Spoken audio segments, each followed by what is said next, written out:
Nous arrivons à la deuxième partie de ce chapitre 21.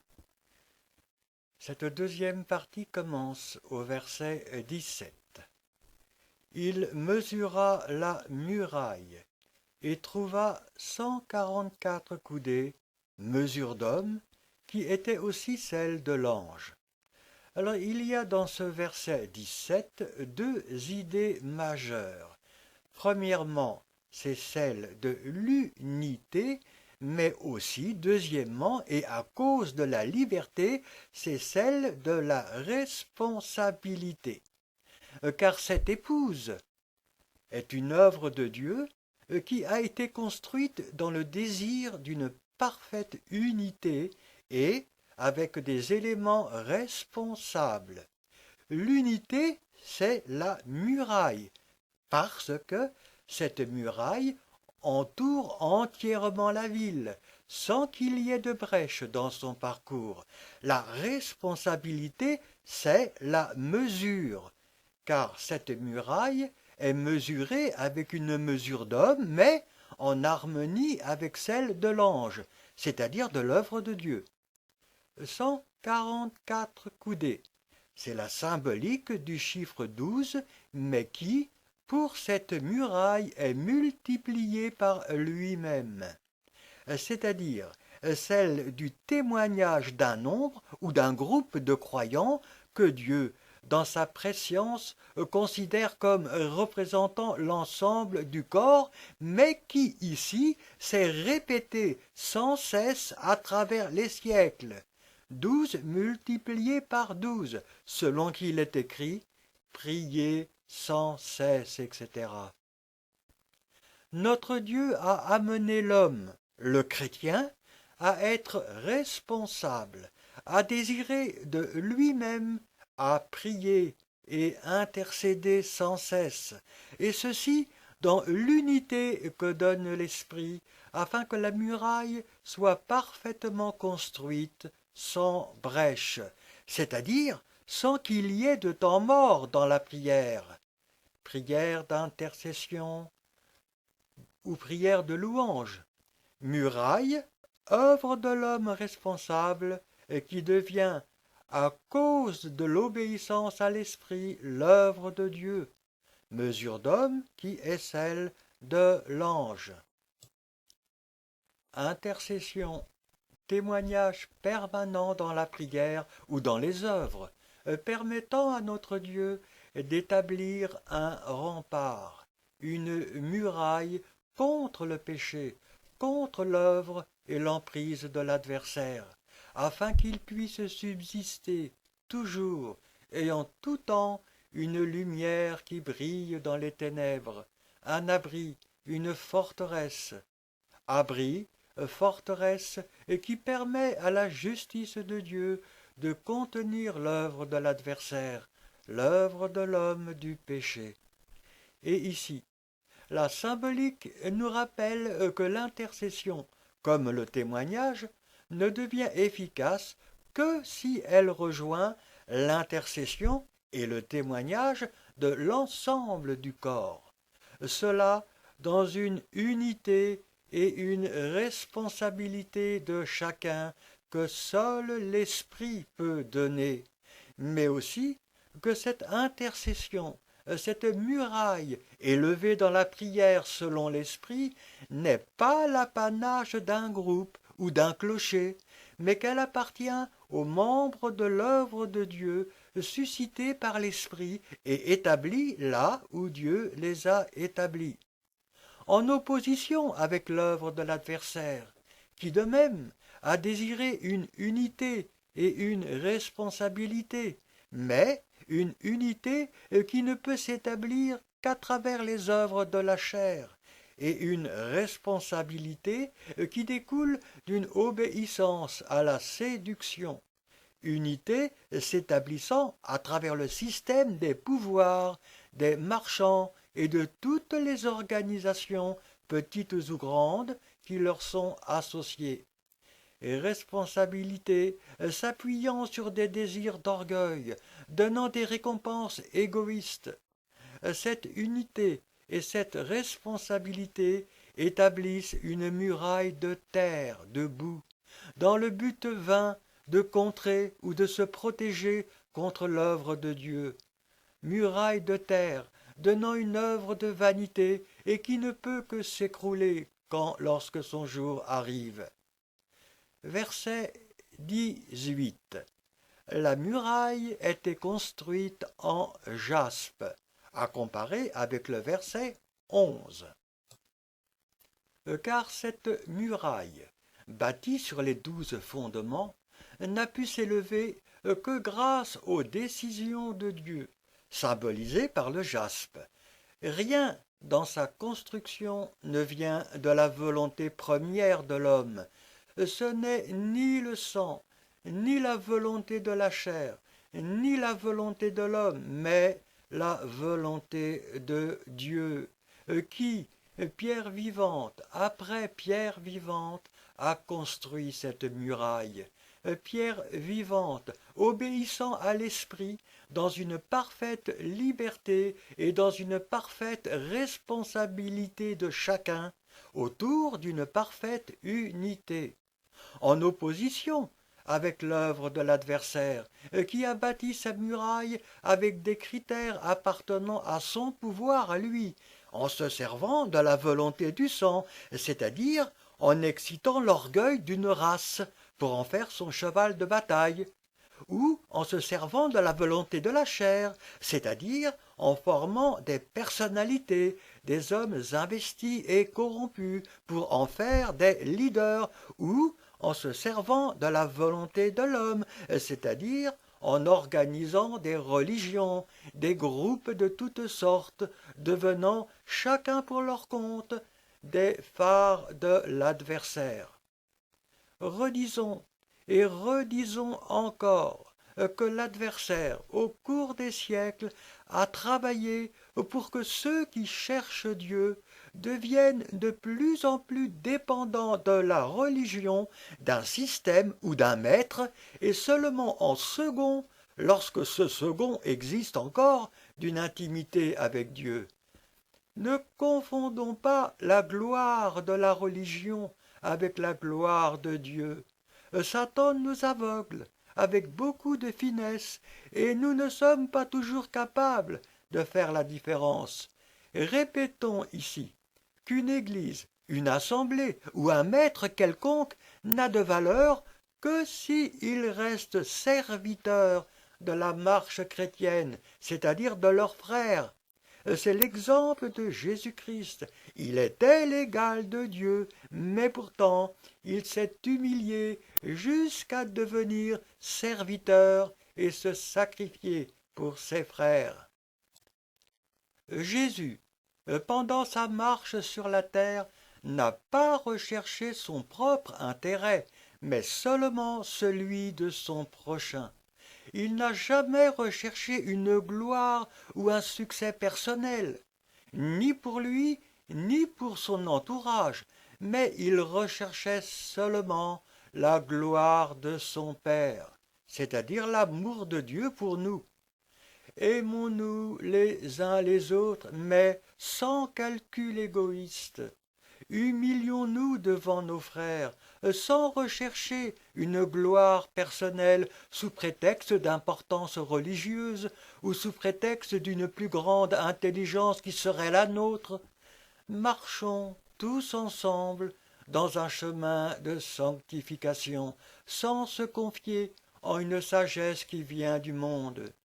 Si, au milieu de nous, notre frère a besoin d'un soutien en raison d'un problème ou en raison de sa faiblesse naturelle, Dieu pourra aider à travers nous notre frère, et il pourra se servir de nous pour bénir notre frère, parce que notre amour pour ce frère est véritable, et que cet amour-là est rempli d'humilité, et non pas en raison d'un soi-disant ministère que nous aurions. Tous les dons ou les ministères spirituels qui viennent de Dieu pour nous être donnés ne peuvent être reçus que sur ce chemin. Et alors, la bénédiction, la délivrance que recevra notre frère rejaillira aussi sur nous en joie et en force venant de Dieu. Ce verset nous dit « Et la ville était d'or pur ». Cette ville était d'or pur à cause de la muraille de jaspe, mais aussi à cause de sa mesure, les 144 coudées. Car cette muraille, élevée siècle après siècle, dans le respect total des décisions de Dieu, l'obéissance au chemin, a mis en place une ville, une épouse, entièrement revêtue de la nature de Dieu, une ville en or pur. Et grâce à cette muraille, élevée siècle après siècle, grâce à cette victoire de chaque instant, Dieu est devenu un avec son corps. Et la ville était d'or pur et ensuite semblable à du verre pur. Victoire, ville en or pur qui a été bâtie dans un chemin de parfaite vérité, de parfaite limpidité, sans qu'aucun travers, sans qu'aucune injustice ne vienne altérer sa nature. Et ceci à cause de la victoire de Jésus-Christ en nous. En opposition avec l'œuvre de l'adversaire, qui de même, à cause de l'imitation, a revêtu son épouse, c'est-à-dire Babylone, de sa nature, à lui, à l'adversaire, en se servant d'une muraille de terre, de vanité, afin d'entourer l'homme, siècle après siècle, d'un esprit de mensonge, d'orgueil, d'égoïsme, pour l'investir, l'habiller de lui-même dans un chemin de contradiction, d'injustice permanente, de leurres de toutes sortes. Verset 19. Les fondements de la muraille de la ville étaient ornés de pierres précieuses de toute espèce. Et cela est à comparer avec le verset 14. Car cette ville, cette épouse, s'appuie entièrement sur la victoire de Christ, corps de Christ, c'est-à-dire les 12 fondements. Et cette victoire n'a pu être installée dans l'homme que par l'action de l'esprit. L'action de l'esprit étant ici symbolisée par les pierres précieuses qui ornent la muraille, afin que cette muraille ne soit construite que grâce à une victoire et un témoignage de vérité. Ces pierres précieuses sont présentes à chaque étape de la vie chrétienne pour en orner le chemin. Et ces pierres précieuses sont de toute espèce. Cela nous indique que l'Esprit n'a laissé aucune vérité ou décision de Dieu pour l'homme dans l'oubli, afin que le chemin de Christ soit apporté dans son entier. Ces pierres précieuses sont individualisées pour chacun des fondements. Cela nous indique que chaque membre du corps ne possède qu'une partie de la totalité de Jésus-Christ, mais que l'ensemble du corps possède l'ensemble du chemin.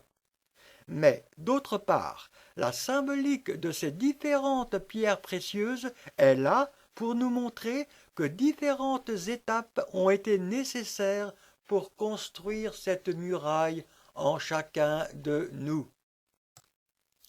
Étapes sur lesquelles la muraille s'appuie.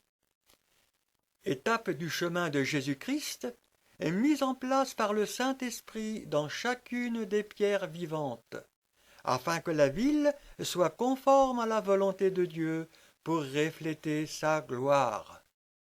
Et ici, en raison de l'imitation et du choix qui en résulte, chaque étape doit être mise en opposition avec l'œuvre de l'adversaire.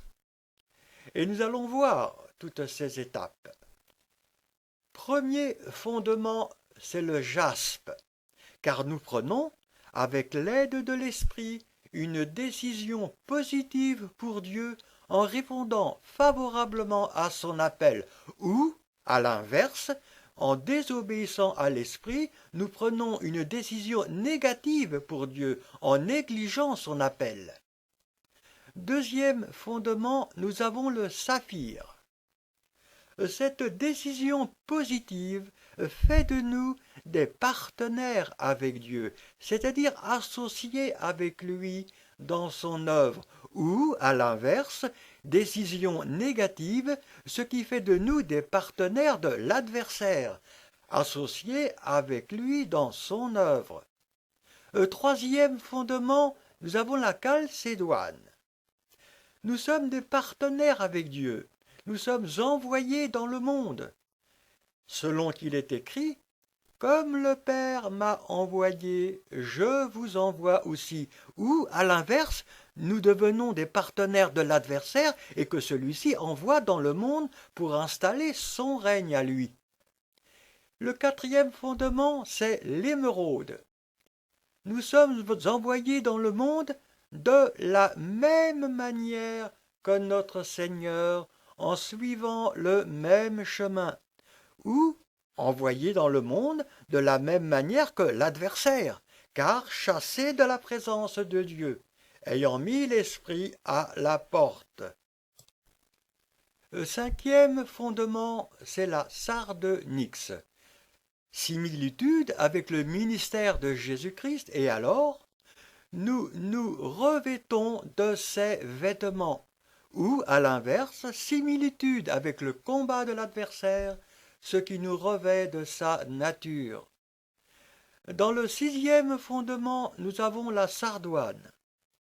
Attribut de Christ en nous, vêtement de Christ sur nous, ce qui nous permet de montrer Dieu tel qu'il est, c'est-à-dire témoigner, ou attribut de l'adversaire, ce qui nous donne de renier le Créateur, d'être des éléments de preuve qui condamnent l'amour de Dieu et sa justice, ou qui montrent l'inutilité de Dieu.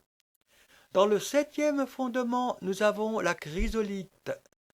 Chrysolite afin de montrer l'amour et la justice de Dieu autour de nous, ce qui fait de nous des références, la chrysolite, une mesure provoquant à cause de nous un partage, ou, à l'inverse, devenant la référence par excellence de l'adversaire à travers de laquelle il attire et avec laquelle il peut accuser Dieu. Dans le huitième fondement, nous avons le béryl.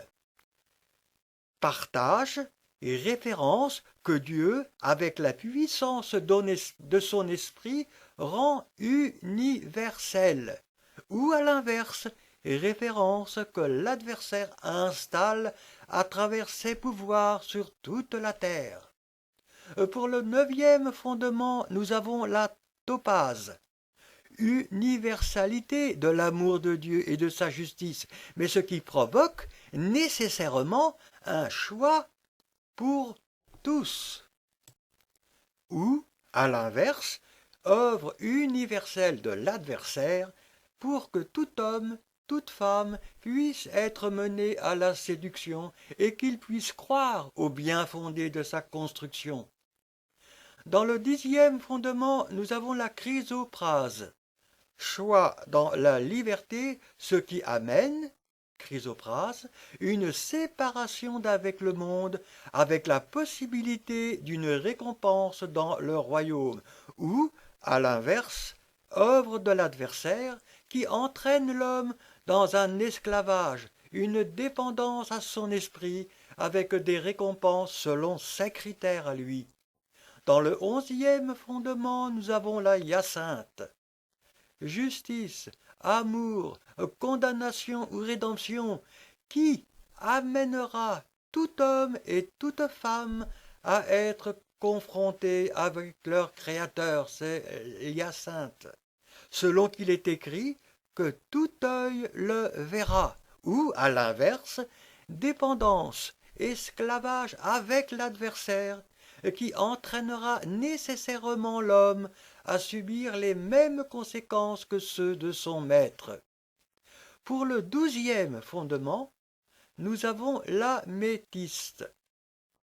Œuvre de Dieu pour tous, justice de Dieu parfaite pour tous, mesure de Dieu égale pour tous, dont le dénominateur commun est celui de la foi, l'améthyste. de l'obéissance par la foi et dans le renoncement, que cela soit en raison de la doctrine apportée par l'Esprit ou à travers la conscience travaillée par l'Esprit, mais à l'inverse, œuvre de Satan, séduction de l'adversaire dont le dénominateur commun est celui de la désobéissance à l'action de l'Esprit. L'homme se met alors en premier. C'est la marche par la vue et dans l'orgueil. Cette désobéissance ne s'appuie pas toujours sur le refus de la réalité de Dieu, mais toujours sur celui des valeurs du chemin.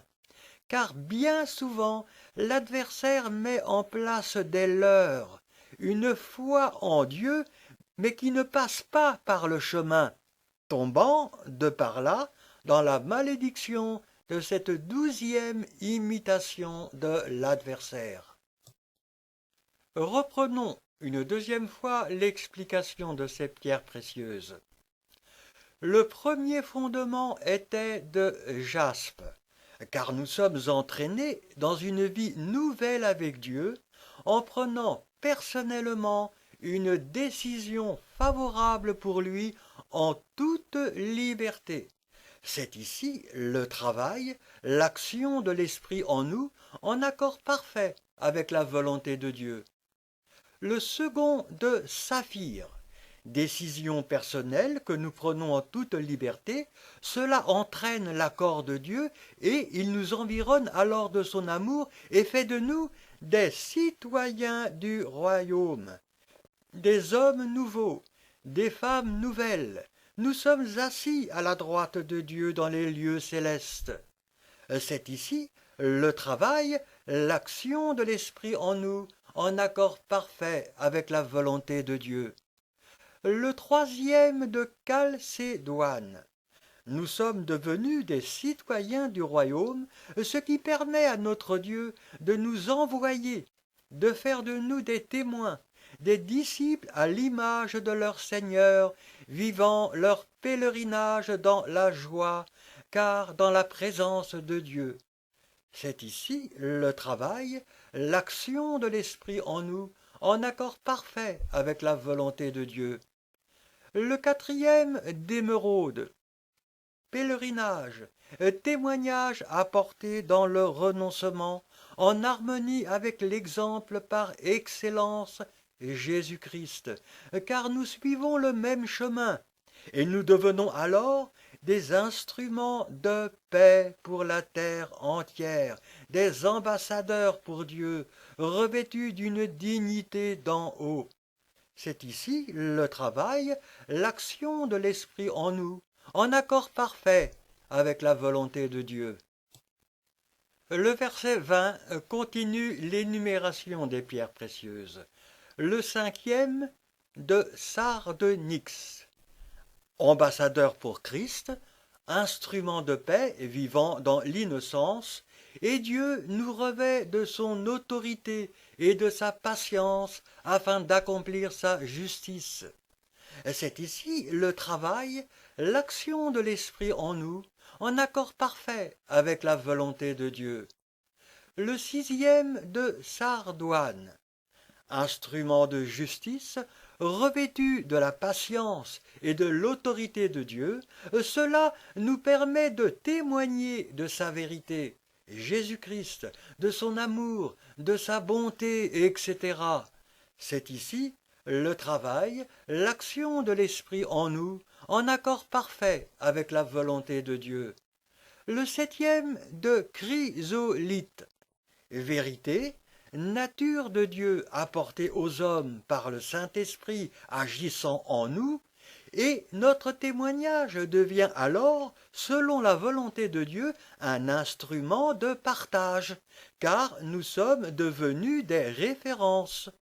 C'est ici le travail, l'action de l'Esprit en nous, en accord parfait avec la volonté de Dieu. Le huitième de Béryl, instrument de partage et référence, et l'impact de notre témoignage référence aura été rendu universel car, apporté par le Saint-Esprit à tous les hommes. C'est ici le travail, l'action de l'Esprit en nous, en accord parfait avec la volonté de Dieu. Le 9e de Topaz. Témoignage, impact rendu universel par l'action de l'Esprit. À travers cela, Dieu prouve la perfection de son amour et de sa fidélité, car ce témoignage, cette main tendue, a été apporté à tous. C'est ici le travail, l'action de l'Esprit en nous, en accord parfait avec la volonté de Dieu. Le 10e de Chrysoprase. Mais si ce témoignage et ce choix apporté à tous prouvent la perfection de l'amour de Dieu, il apporte aussi la perfection de sa justice sur toute la terre, provoquant la possibilité d'une condamnation. C'est ici le travail, l'action de l'Esprit en nous, en accord parfait avec la volonté de Dieu. Le 11e, Hyacinthe. Perfection de l'amour de Dieu et de sa justice pour tous, ce qui amènera tout homme et toute femme devant son Créateur, et cela pour nous faire comprendre que chacun appartient à Dieu sans que personne puisse y échapper d'une manière ou d'une autre. C'est ici le travail, l'action de l'Esprit en nous, en accord parfait avec la volonté de Dieu. Le 12e d'améthyste. Car l'ensemble de ces choses devra être compris et vécu par la foi et dans l'espérance, afin d'accomplir la loi de Dieu quant à l'homme. C'est ici le travail, l'action de l'Esprit en nous, en accord parfait avec la volonté de Dieu. Mais nous arrivons au verset 21. Ce verset 21 nous dit « Les 12 portes étaient 12 perles, chaque porte était d'une seule perle. » Perle, c'est le symbole de la bénédiction. Car lorsqu'on entre dans cette ville, c'est pour recevoir la bénédiction de Dieu. Bénédiction de Dieu donnée sans mélange. Chaque porte était d'une seule perle. Et cela pour se conformer à l'unité entre l'œuvre de Dieu et celui qui la reçoit, en opposition avec l'œuvre de l'adversaire, qui reçoit dans sa ville en donnant des récompenses, mais des récompenses de vanité, des bénédictions mélangées qui se transforment en malédictions, car venant de l'unité entre l'œuvre de Satan et celui qui la reçoit. Et ce verset nous dit « La place de la ville était d'or pur, comme du verre transparent. » La place de la ville est le symbole de la communion fraternelle, car cette ville, cette épouse, construite par notre Dieu pendant les siècles et les siècles, vit autour d'échanges, de partage, de communion fraternelle dont la nature vient de celle de Dieu, c'est-à-dire l'amour. Communion fraternelle que notre Dieu désire pure, sans calcul égoïste, selon qu'il est écrit « Aimez-vous les uns les autres comme je vous ai aimé », en opposition avec l'œuvre de l'adversaire, et qui réunit ses enfants autour d'échanges égoïstes, autour de toutes sortes de calculs pervers, de fausses communions, s'appuyant sur l'équilibre des plus forts ou des plus séducteurs. Verset 22 à présent.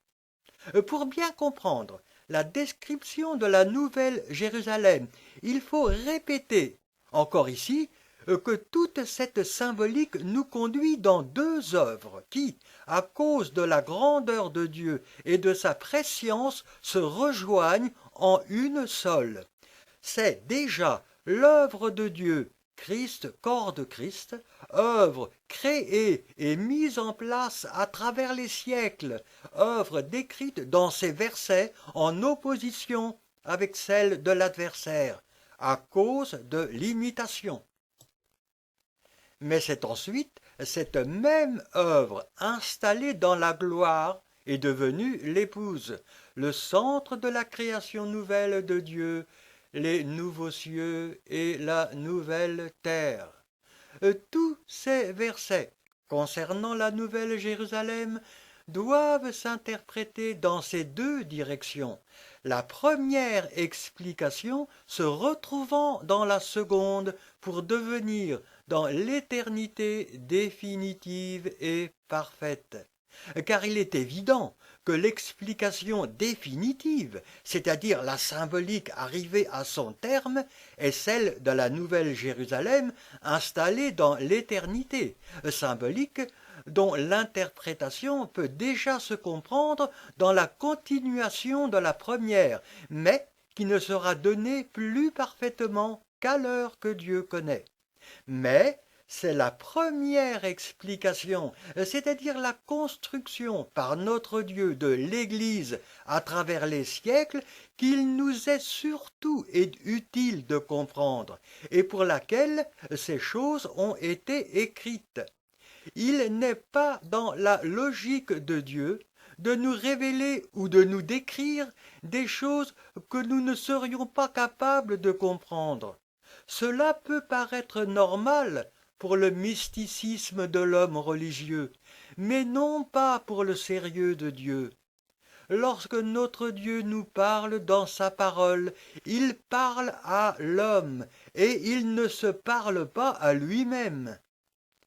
Tout ce qui a été écrit dans la parole l'a été pour l'homme, pour son instruction. Mais l'homme, au lieu de vouloir comprendre dans le renoncement et par la foi, obéissance au Saint-Esprit, préfère dans bien des cas comprendre en passant par une soif de mysticisme excitée par l'orgueil. Ce verset nous dit « Je ne vis point de temple dans la ville ». Car le Seigneur Dieu Tout-Puissant est son temple, ainsi que l'agneau. Ce verset 22 est complémentaire avec le verset 23 que nous verrons, et leur explication entre dans une même idée. C'est la présence de Dieu qui est en tout lieu. Nul besoin d'un endroit spécifique pour venir l'adorer, pour venir le rencontrer, selon qu'il est écrit. Dieu est esprit, et il faut que ceux qui l'adorent en esprit et en vérité. Point de temple à la manière de l'Ancien Testament, car le Seigneur Dieu Tout-Puissant est son temple. Dieu est esprit, et partout où Dieu est reconnu et adoré, là est son temple. Dieu est vérité, et partout où le sacrifice est accepté et vécu, là est le temple de l'agneau. On arrive au verset 23. La ville n'a besoin ni du soleil, ni de la lune pour l'éclairer, car la gloire de Dieu l'éclaire, et l'agneau est son flambeau. De même, cette ville, cette épouse, ne s'est pas bâtie autour d'une religion, d'une secte, d'une organisation humaine quelconque. Elle n'a pas besoin de soleil. Religion, avec sa loi spécifique qui aurait été la loi ou la doctrine qui seule aurait permis de rencontrer Dieu pour recevoir sa lumière. Il est écrit, elle n'a pas besoin de la lune. Mais cette ville s'est bâtie autour de la grâce de Dieu qui éclaire tout homme passant à travers le sacrifice, où que soit cet homme, tout homme faisant la paix avec Dieu pour recevoir sa loi, c'est-à-dire Jésus-Christ, et la vivre dans son cœur, en opposition avec l'œuvre de l'adversaire, qui a, en tout temps, multipliez les idoles, les objets de culte ou les lieux de pèlerinage, afin que Dieu soit adoré non plus en esprit, mais à travers un système, un rituel, un sacré donné aux choses, ou même donné aux hommes pour les en revêtir, confisquant ainsi, et pour son compte, l'adoration qui revient à Dieu seul. Car lorsque l'homme adore à travers la chair, ou ayant les yeux fixés sur elle, sur la chair, ou lorsque l'homme adore à travers une chose, ou en ayant les yeux fixés sur cette chose, il tombe dans le chemin de l'adversaire. Et nous arrivons au verset 24. Les nations marcheront à sa lumière, et les rois de la terre y apporteront leur gloire. Car cette ville, cette épouse, remplie de la gloire de Dieu, est, à l'instar de son Seigneur, la lumière du monde. Toute miséricorde, toute bénédiction, toute grâce venant de Dieu, pour être désirée par l'homme, ne peuvent être données qu'à travers Christ, corps de Christ, et ne peuvent être validées que si elles sont données en offrande à la nouvelle Jérusalem, c'est-à-dire que si leur gloire et leur vérité sont reconnues en comprenant que grâce au sacrifice de Christ, corps de Christ, c'est le Saint-Esprit qui agit d'une manière universelle. Car c'est à travers nous, à travers Christ en nous, que passe la miséricorde de Dieu pour se répandre, car c'est à travers nous, à travers Christ en nous, que les bénédictions sont données pour ceux qui cherchent, car c'est à travers nous, à travers Christ en nous, que la justice de Dieu pour tous deviendra parfaite. C'est pour ici l'amour et la sagesse de Dieu. Et notre Dieu laisse l'homme agir ou ne pas agir pour se conformer à la perfection de son amour et de sa sagesse. L'homme obéit ou non à l'esprit. Mais nous comprendrons cela plus parfaitement avec le ministère de chacun reçu dans le royaume. Pour ce verset 24, c'est la bénédiction de Dieu pour la terre qui ne s'est jamais définitivement éteinte à cause de son corps et à cause de tous ceux de l'obéissance, en opposition à la guerre permanente menée par l'adversaire, qui de même a conduit les nations vers sa lumière à lui, et qui s'est accaparé la gloire des rois de la terre. Cependant, c'est une lumière qui a été jugée par Dieu comme étant ténèbres. C'est une victoire qui s'est transformée en défaite. C'est une bénédiction qui s'est transformée en malédiction. Verset 25. Ces portes ne se fermeront point le jour, car là, il n'y a point de nuit.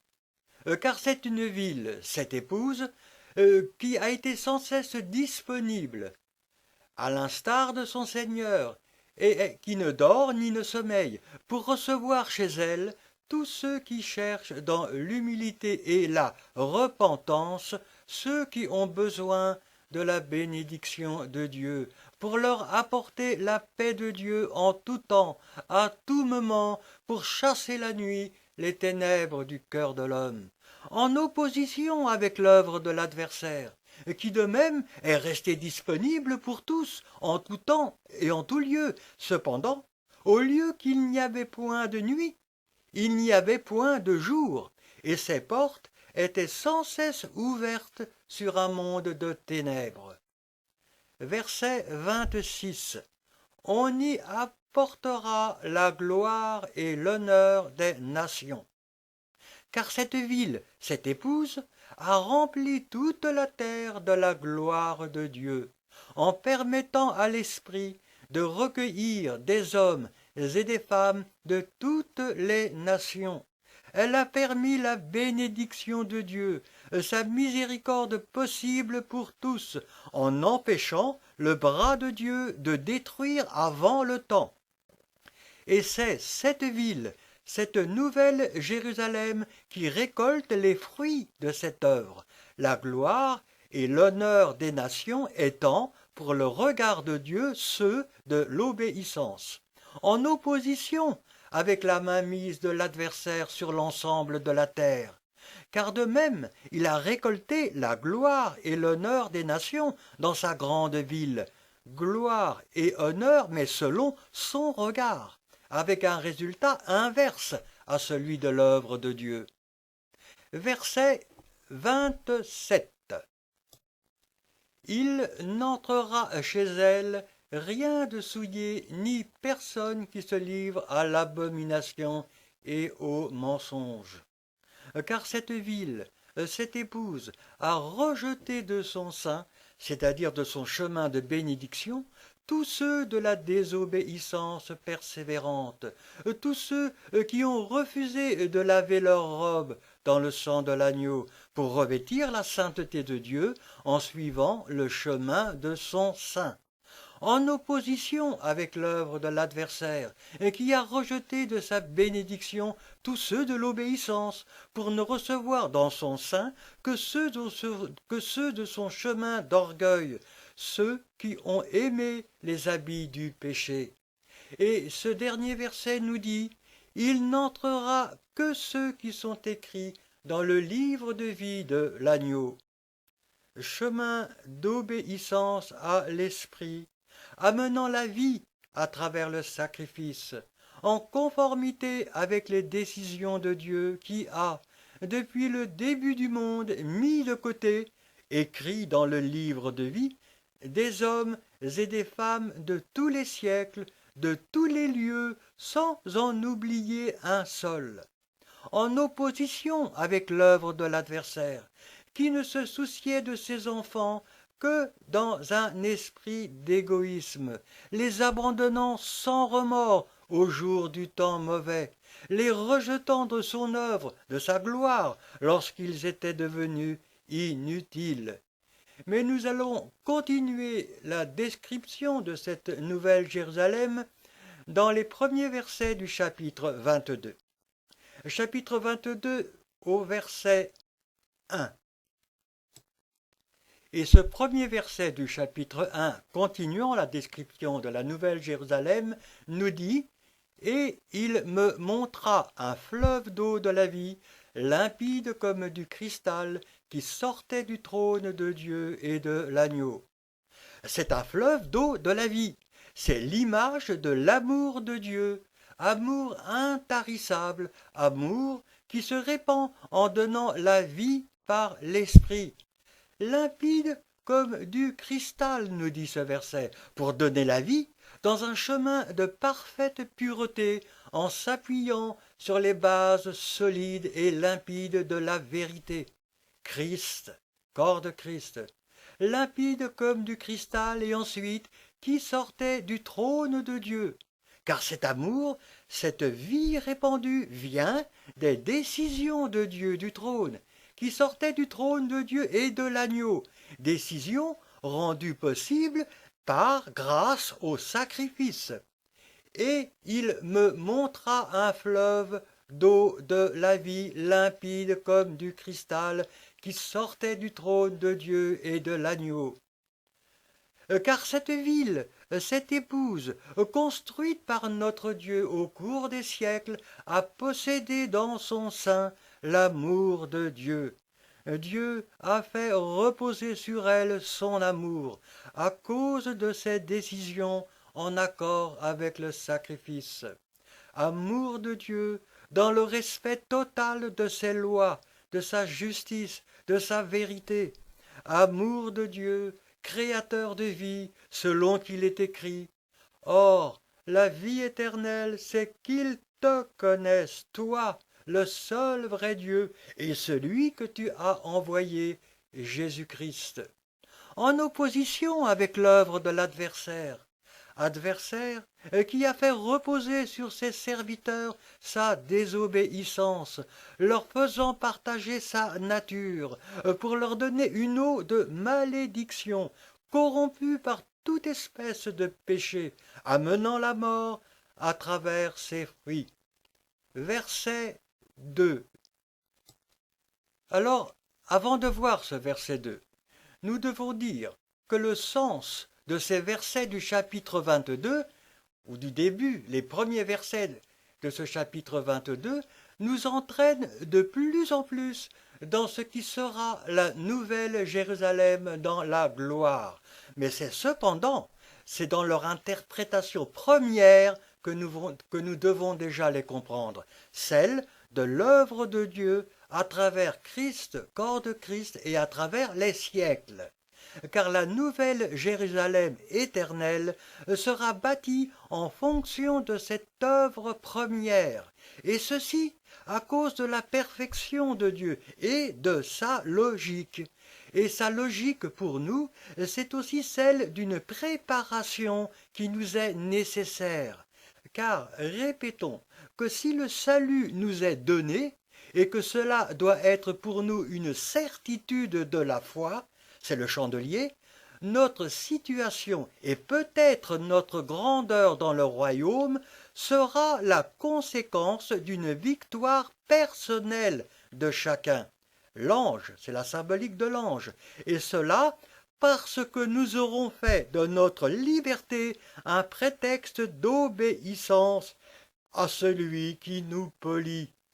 Obéissance dans l'amour, obéissance dans le renoncement, obéissance rendue plus aisée par l'espérance qui est la nôtre.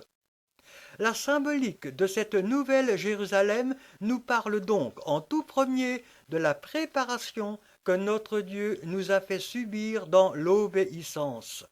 Et préparation de chacun sur la terre, et préparation dans un contexte de difficulté, de tribulation, de douleur, selon qu'il est écrit « Il est bon pour l'homme de porter le joug pendant les jours de sa jeunesse ».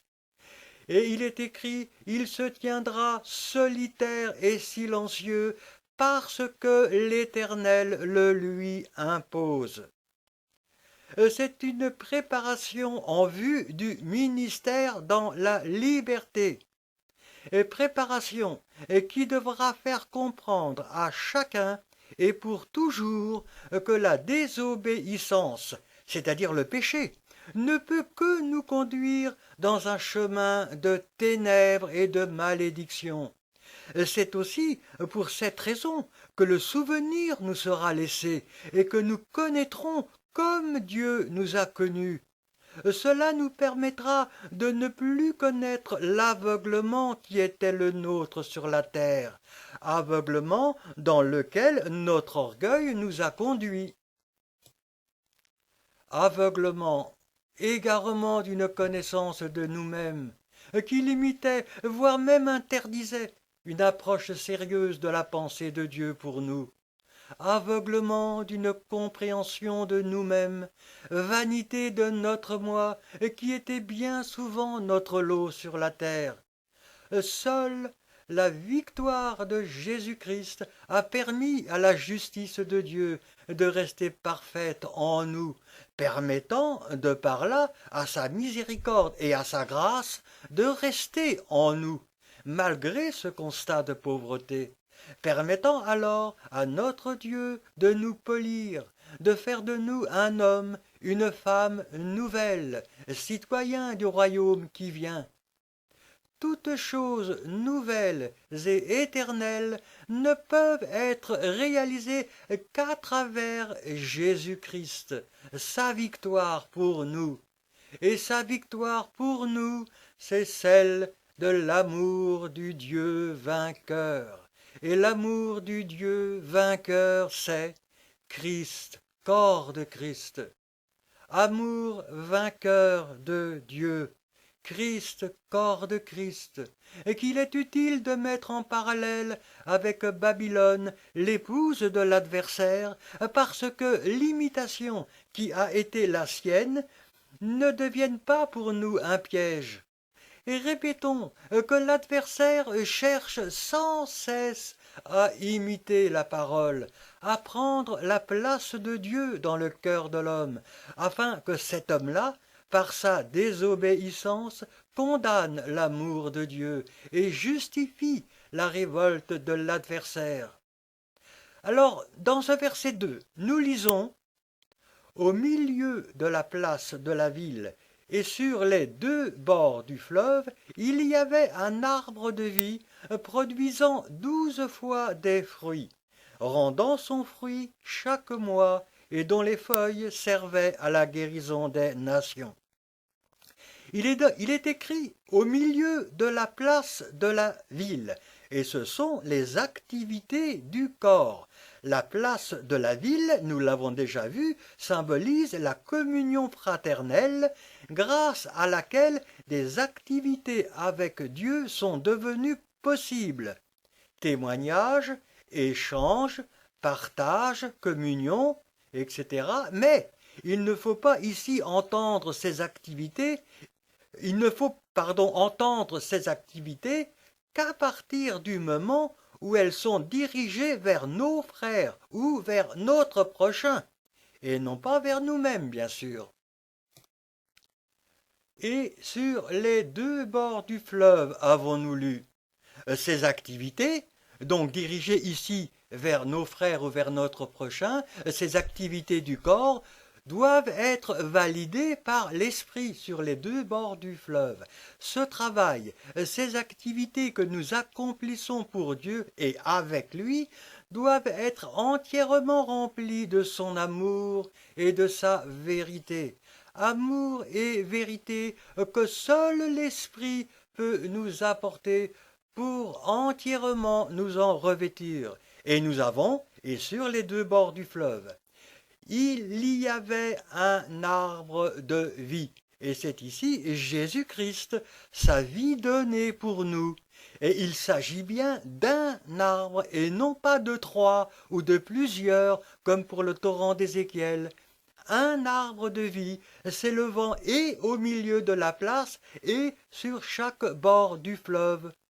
Cela nous indique que la bénédiction symbolisée par cet arbre, Jésus-Christ, a été déposée sur l'épouse pour devenir sa responsabilité dans le cadre de son ministère, la place de la ville.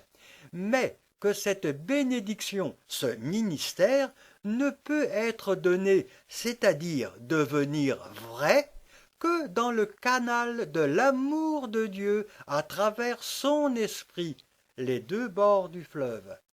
Produisant des fruits, nous dit ce verset, vie donnée, donnant la vie.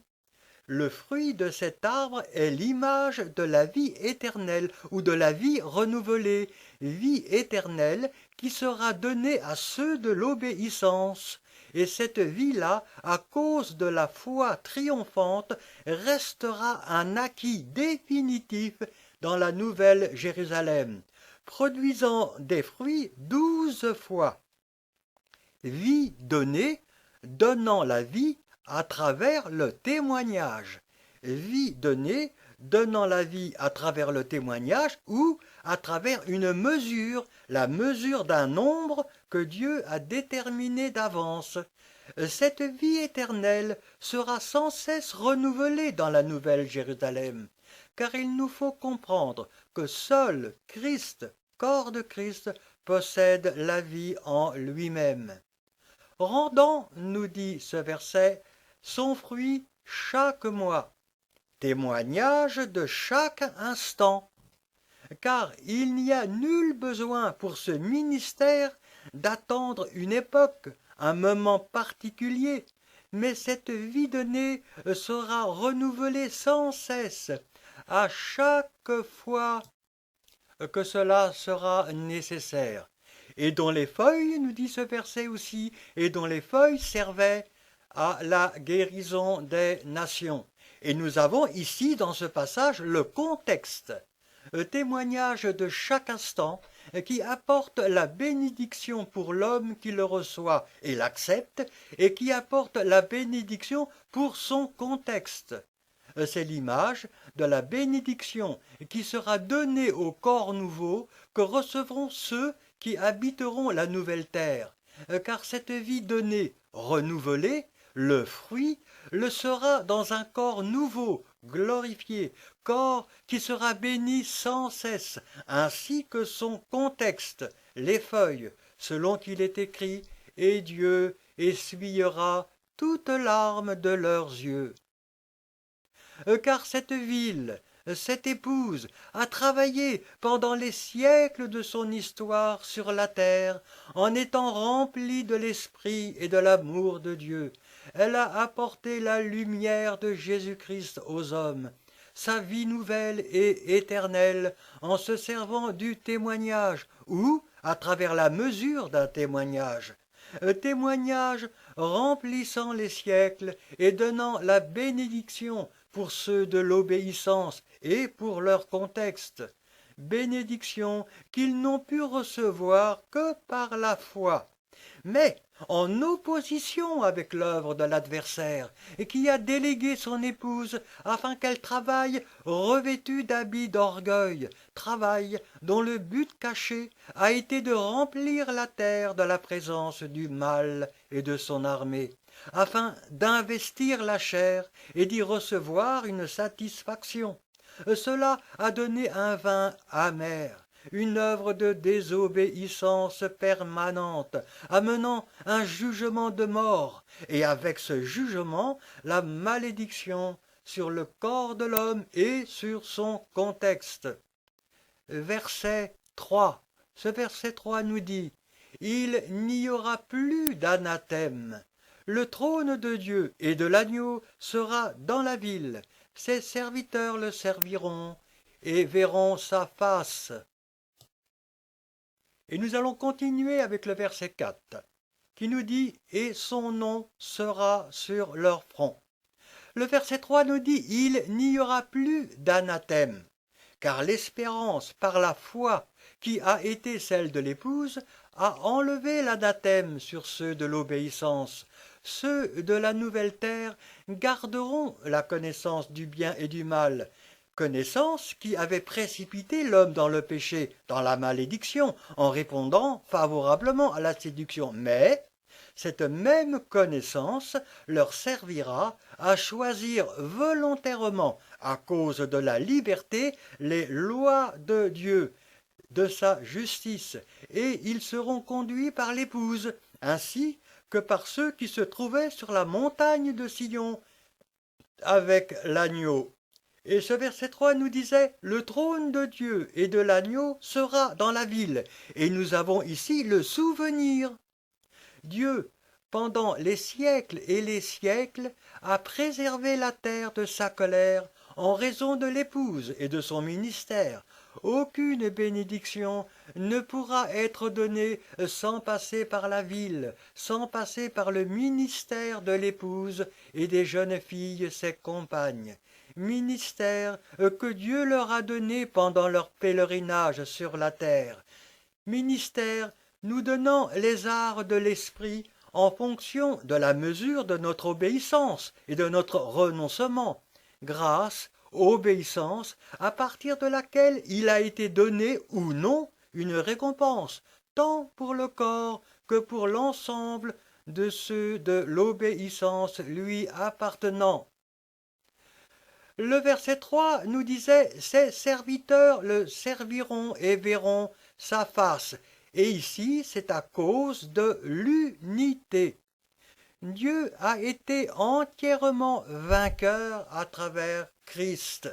Et cette victoire a été donnée au corps pendant son pèlerinage. Et c'est en raison de cette victoire reçue et acceptée par la foi que l'épouse apportera Dieu à tous ceux de la nouvelle création. Le nouveau ciel et la nouvelle terre, afin que tous le servent et voient sa face, c'est-à-dire qu'ils connaissent Dieu pour l'aimer. Et le verset 4 nous disait « Et son nom sera sur leur front ». Et ici, c'est à cause de l'unité. Cela a été le ministère de ceux de Dieu, apporter la paix dans l'unité que donne l'Esprit. Et ce ministère de l'épouse dans la Nouvelle Jérusalem sera d'apporter Dieu à chacun et aura comme résultat la totale unité de chacun avec Dieu. Dieu prend possession, il ne cache plus sa face. Ces versets nous montrent que Dieu a amené son œuvre à la perfection en se servant du pèlerinage de Christ et de son corps. Hommes et femmes qui, en obéissant à l'agneau, ont détruit l'anathème, Dieu, dans sa grâce, les ayant associés à la seule vérité, la seule mesure de justice parfaite, Jésus-Christ, l'agneau de Dieu. Ils ont, par avance et par la foi, levé la malédiction que Dieu, dans sa justice, destinait à la création. Hommes et femmes sur lesquels reposaient les décisions de Dieu, car Dieu les avait revêtus de Jésus-Christ, décisions de Dieu qui ont fait d'eux des références nouvelles, le seul chemin, Christ, corps de Christ, et c'est ce seul chemin qui a permis à l'Esprit de faire d'une multitude, la grande foule, des serviteurs ayant fait la paix avec Dieu, Dieu ayant fait la paix avec eux. C'est dans ces versets, à cause de la victoire de Jésus-Christ, à cause de la victoire du corps de Christ, à cause de la victoire de tous ceux de l'obéissance, notre Dieu qui est vainqueur en Christ, devenant un avec Jésus-Christ, Jésus-Christ vainqueur dans son corps, devenant un avec son corps, Christ, corps de Christ, vainqueur dans tous ceux de l'obéissance, devenant un avec tous ceux de l'obéissance. Dieu, tout en tous, un seul corps, en opposition totale avec l'œuvre de l'adversaire, œuvre qui a répandu la malédiction sur la terre et qui a cherché à faire de cette malédiction une réalité éternelle et incontournable. Cette œuvre de l'adversaire a été mise en place en se servant de la grande ville et de ses serviteurs séduits, afin de se répandre et d'imposer son péché à tous ceux de la terre. Œuvre dont le but caché est de faire de tous des serviteurs de l'adversaire, afin que celui-ci puisse s'identifier en eux et mener sa guerre contre Dieu. Œuvre dont le but final est de devenir un avec l'homme dans son ensemble, afin d'être l'adversaire par excellence, celui qui s'élève au-dessus de tout ce qu'on appelle Dieu ou de ce qu'on adore. On arrive au verset 5, qui est le dernier verset de la description de cette nouvelle Jérusalem. Dans ce verset 5, il nous est dit « Il n'y aura plus de nuit, et ils n'auront besoin ni de lampe ni de lumière, parce que le Seigneur Dieu les éclairera, et ils régneront au siècle des siècles. » Et nous avons ici la foi. C'est à cause de la foi, c'est-à-dire de la victoire de la foi. Ce verset 5 conclut la description de la Nouvelle Jérusalem. Alors l'explication symbolique de ce dernier passage doit être mise en parallèle avec le parcours de l'adversaire, mais le parcours de l'adversaire arrivé à sa chute finale. Premièrement, la condamnation de la bête et du faux prophète et leur rejet dans l'étang de feu et de soufre, et deuxièmement, la condamnation de l'adversaire et son rejet dans l'étang de feu et de soufre. Car la période du soleil levant, ce que nous appelons le millénium, est une parenthèse rendue nécessaire en raison de la justice de Dieu pour tous, justice de Dieu qui mettra en évidence que le salut ne peut être donné que par la grâce de Dieu à travers le sacrifice, et ce sera un souvenir pour l'éternité. souvenir nécessaire afin que notre liberté ne devienne pas un danger pour nous dans le royaume, souvenir de la difficile préparation que notre Dieu nous a fait subir sur la terre et du pourquoi de cette préparation. N'oublions pas le drame de la chute et de ses conséquences. Donc, cette parenthèse où Satan est lié pour 1000 ans n'entre pas, à proprement parler, dans la symbolique de cette œuvre de Dieu à travers les siècles. Il est écrit « Il n'y aura plus de nuit ». C'est donc à cause de la foi. Et nous avons ici la condamnation de la bête et du faux prophète. Car tous ceux de l'obéissance ont cru à la victoire de Dieu sur les ténèbres. Ils ont, par avance et par la foi, rejeté la lumière apportée par l'homme du péché, et cette foi victorieuse a condamné la bête et son système.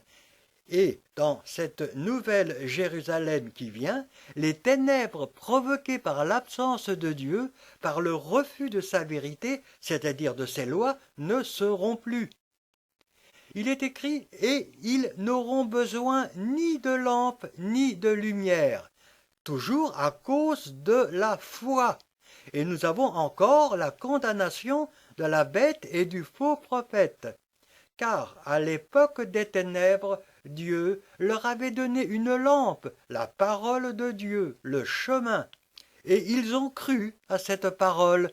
De même, il leur avait donné une lumière, Jésus-Christ en eux par le Saint-Esprit, et ils ont cru à cette lumière, rejetant pour leur compte et par la foi la lampe et la lumière que l'adversaire avait allumée parmi les hommes. Et dans cette nouvelle Jérusalem, nul besoin de lampe, car il n'y aura plus plusieurs chemins, nul besoin de lumière, car les ténèbres ne seront plus, et tout sera lumière. Parce que le Seigneur Dieu les éclairera, et cela à cause de la foi, mais de la foi victorieuse dans l'espérance. C'est la condamnation de l'adversaire et son rejet dans les temps de feu et de soufre. Car à l'époque des ténèbres, ceux à qui Dieu a fait grâce n'ont pas eu honte de faire de lui leur Père par la foi.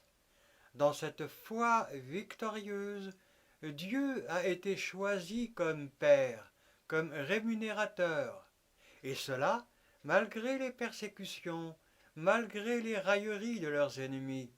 Ils ont cru, espéré envers et contre tout, en attendant avec confiance l'heure de Dieu pour eux. Et, à cause de ce choix de Dieu, de cette victoire de l'espérance par la foi, Dieu a condamné l'adversaire pour le rejeter dans les temps ardents de feu et de soufre. Et, nous dit ce verset, ils régneront au siècle des siècles. Cela à cause de la foi victorieuse dans l'espérance, condamnation de l'adversaire et son rejet dans les temps de feu et de soufre. Car à l'époque des ténèbres, ceux à qui Dieu a fait grâce ont couronné leur foi par une espérance qui ne s'est jamais éteinte, car ils avaient les yeux fixés sur la rémunération. Règne éternel avec Dieu, bénéfice d'une foi rendue parfaite par l'espérance. Cette foi a condamné l'adversaire, le séducteur, et cela à cause de l'espérance qui est toujours restée vivante, de la confiance dans les promesses, car, malgré les épreuves, malgré la séduction, ils ont rejeté les leurs de l'adversaire. Ils n'ont pas cru à la victoire future de son système. Ils ont rejeté son règne. Préférant croire l'incroyable de Dieu, préférant vivre le règne de Dieu, et cela dans une soumission à l'esprit transfigurée par la foi, foi sans cesse fixée sur les promesses. Victoire de Dieu en eux, victoire de l'espérance, de la foi fixée sur l'espérance, car en choisissant Dieu, son règne, ils ont choisi Jésus-Christ, sa victoire. Et Dieu a fait de la victoire de Jésus-Christ leur victoire.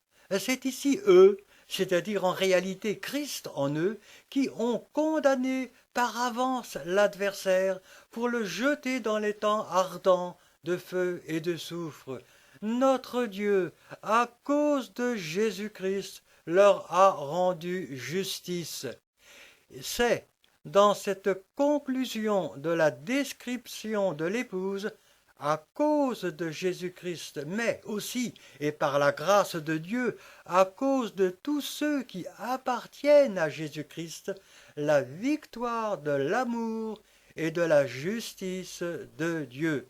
Et c'est la fin de l'explication de cette nouvelle Jérusalem. Le chapitre, la suite du chapitre 22 que nous verrons sera divisée en 4 parties.